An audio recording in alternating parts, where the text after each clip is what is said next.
Ladies and gentlemen, thank you very much, and please let me add my welcome to that of Niels and Deborah.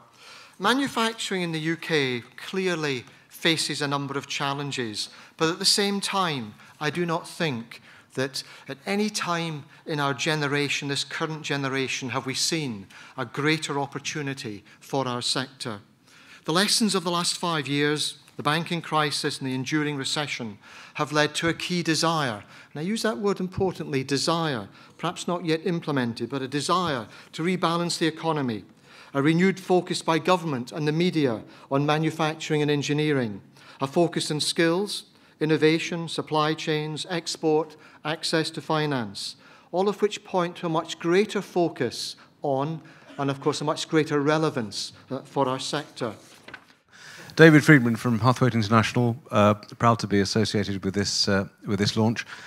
Philippa actually is the person who's first mentioned the skills issue. Does the panel think that we need to be spending more time concentrating on the skills that are actually going to make a value proposition persuasive globally? So I think there's a missing piece is the leadership and the development skills of UK PLC. The question was, I think, on sales skills particularly, wasn't it? I mean, we're a huge global sales company, and what's really interesting in the way that we operate is the extent to which the conversation with the customer feeds back into the production process. We don't do anything, we don't build anything, unless we pride ourselves on understanding what the customer wants. We don't start to manufacture and to build an aeroplane until we think we understand what the customer wants. And I would think that that's an adage that should apply to any production process at any level in the chain. And unless we're prepared in the United Kingdom to put the investment in the research and the development base and in the human skills base necessary to sustain that R&D effort, it will be very difficult for the UK to sustain the percentage of business with huge companies like Boeing, which they currently enjoy. So this is really the crunch period in which the focus has to be on maximizing investment in research, development, and the human skills base. I'm interested to hear that a good product sells, because I work with a lot of SMEs, and what I see is companies having developed great technology that can't sell it for toffee. The question is it really true that a good product will sell? It's the point made about, actually, perhaps it's the commercial skills. I think what we must start out with are really understanding the market needs. If we don't understand the market needs, we won't sell anything. We need to start with that, not with a fantastically engineered product. The fantastically engineered product must support that market need and that market opportunity. And I think that's particularly a particular risk in a SME where you have limited resource.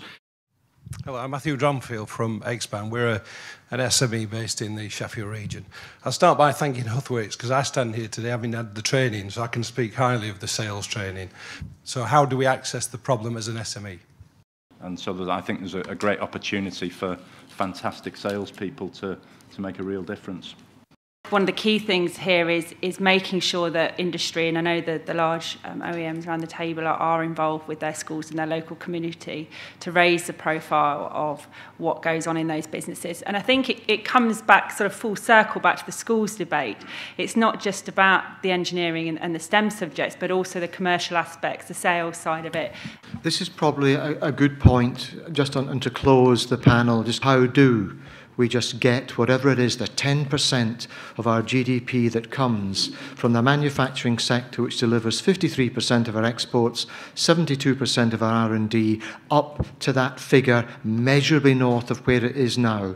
So we need to make sure that we get good at exporting and innovating. So things like the government embassies need to be tasked, in my opinion, to be sales outposts and given some KPIs to start selling UK PLC. We need to be using the catapults. We hear about business, innovation and skills. I think really it's about developing the skills of business and innovation.